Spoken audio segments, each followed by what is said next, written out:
J'ai l'impression que je vais pas me faire des amis avec cette vidéo, mais je dois te le dire pour que tu changes ton mindset et que tu oses enfin concrétiser tes projets. Si tu ressens que tu es en retard dans ta vie, que tu vois d'autres réussir avec des idées que tu avais toi-même déjà eues auparavant, alors écoute bien cette vidéo parce que ça va tout changer. Une histoire qui fait réfléchir. Je suis une grande rêveuse et j'ai toujours eu plein d'idées, une grande imagination et beaucoup d'ambition. J'étais déjà sur YouTube il y a 10 ans, c'était sur d'autres chaînes, et à l'époque j'avais déjà des idées innovantes et visionnaires.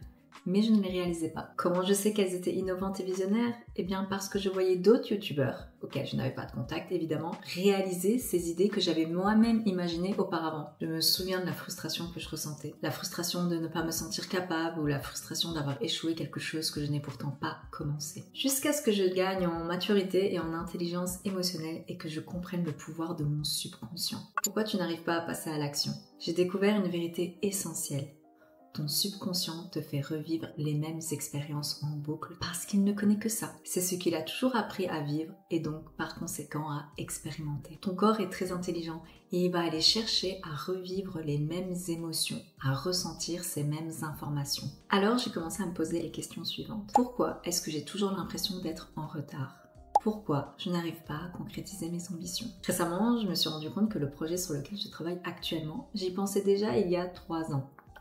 Je voulais déjà aborder le cycle thinking, la slow lifestyle, et je voulais déjà accompagner des personnes à concrétiser leurs projets. Il y a 3 ans, on ne voyait pas beaucoup de personnes créer ce genre de contenu. Littéralement, c'était quelque chose d'innovant dans le marché. C'était il y a 3 ans. Et depuis, les temps ont changé, de plus en plus de personnes exploitent ce genre de sujet. Encore une fois, là, je me suis posé une question.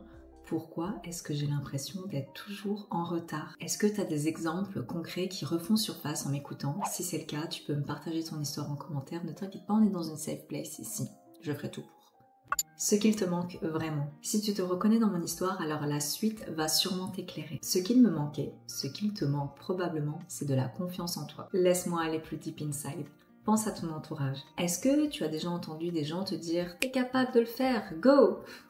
Ou est-ce que ton entourage t'a soutenu, encouragé? Est-ce qu'ils ont reconnu ton talent? Est-ce que tu as grandi dans un environnement où tes idées étaient validées? Et quand je parle d'entourage, elle est là toute la subtilité. Je ne te parle pas forcément de ton entourage actuel parce que j'imagine que si tu écoutes cette vidéo, c'est que tu es intéressé par le développement personnel, que tu fais un travail sur toi pour te libérer des personnes qui peuvent être toxiques et qui t'empêcheraient, de par leur vibration, d'attirer la réalité que tu préfères. En fait, quand je parle d'entourage, j'aimerais faire un petit retour, peut-être un grand retour même, intérieur en arrière. Quel genre d'enfant étais-tu? Est-ce que cet enfant était bien plus souvent en mode survie ou en mode création? Je reviendrai sur le mode survie dans quelques instants, t'inquiète pas. Et lorsque cet enfant était en mode création, est-ce qu'il était soutenu dans sa création? Cet enfant, il vit toujours à l'intérieur de toi.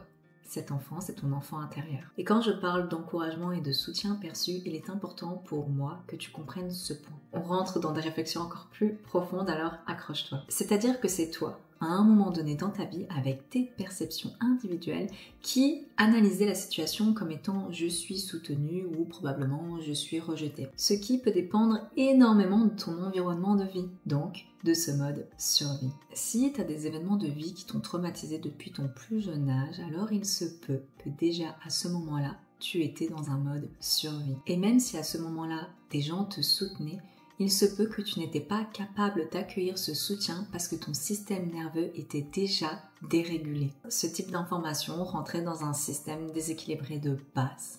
Alors revenons maintenant à cet enfant intérieur. Comment était ton enfance? Est-ce qu'elle était traumatique ou paisible? Et si ton enfance était paisible, eh bien c'est très bien. Toutefois, il y a quand même quelque chose qui te bloque dans la concrétisation de tes projets. Et c'est ça qu'on va aller regarder maintenant. Est-ce que tu penses que ça peut être l'épigénétique? Tu sais, l'épigénétique, c'est l'échange d'informations qui se passe dans ton arbre généalogique. Prenons un exemple. J'ai un enfant.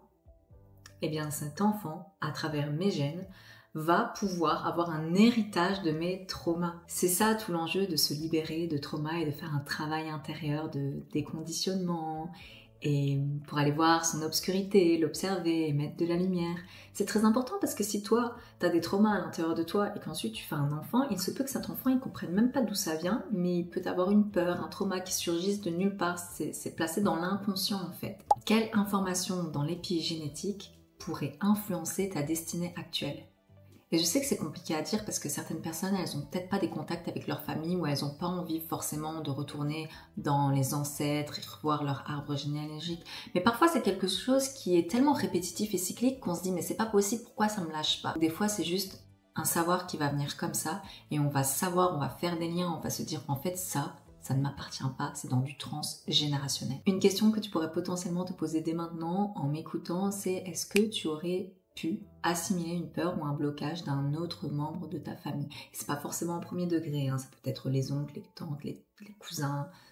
Vraiment, l'épigénétique, c'est vraiment quelque chose de très très vaste. Encore une fois, c'est du transgénérationnel. Je vais le répéter dans une autre forme, mais pour que ça rentre bien, tous les points que j'aborde ici sont des paramètres d'auto-observation à prendre en compte quand il s'agit de vivre des blocages dans sa vie. Bon, et avec tout ça, j'ai une bonne nouvelle. Tu as le pouvoir de tout changer. Maintenant, tu as le pouvoir de t'auto-parenter. Tu as le pouvoir d'être ce parent bienveillant pour ton enfant intérieur. Et la vérité, c'est que la bienveillance, l'encouragement, le soutien ne pourra jamais provenir d'une information extérieure à toi. Il doit d'abord commencer en toi. Parce que c'est comme si quand tu reçois cette information, tu n'es pas apte à l'accueillir. Puisque ce n'est pas quelque chose que tu connais déjà. Ça va passer comme ça va te traverser en fait. Si à l'intérieur de toi, tu es calme, solide, ancré et que tu as confiance en toi, alors tu seras capable à accueillir les encouragements.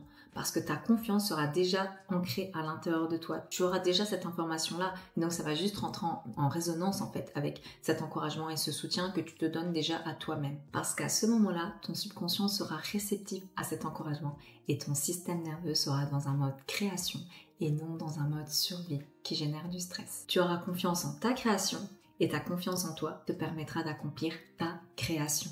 Tu saisis le truc? C'est pour ça que tu as sûrement déjà eu des personnes qui te rappelaient ta lumière, qui te disaient que tu étais destinée à briller et que tu avais un réel talent. C'est possible que tu aies rencontré des personnes comme ça. Et tu te disais, ouais, mais c'est comme si tu n'étais pas prêt à incarner ce talent, pas prêt à incarner ce potentiel.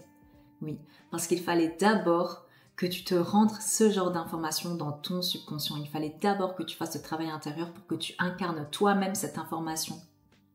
Et maintenant, après tout ça, quand on te fait des encouragements, quand on te fait du soutien, tu ne ressens peut-être pas forcément un manque en te disant non, c'est quelque chose d'extérieur à moi, c'est pas vrai. Non, là tu ressens de l'abondance parce que tu sais que tu portes déjà cette richesse et encore d'autres richesses merveilleuses à l'intérieur de toi. Tu t'es fait passer en fait en premier plan. Alors oui, tu peux te convaincre que tu es en retard et que c'est de ta faute. Mais le temps n'est qu'une illusion. Et peut-être que tu avais besoin de ressentir toutes ces souffrances pour ressentir le déclic. Alors concentre-toi maintenant sur ton moment présent et fais de toi ta star en fait.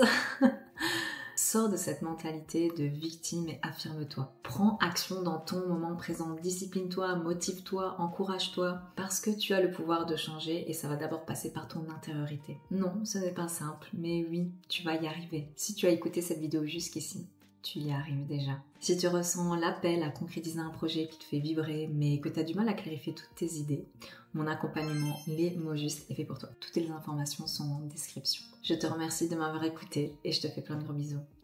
Ciao!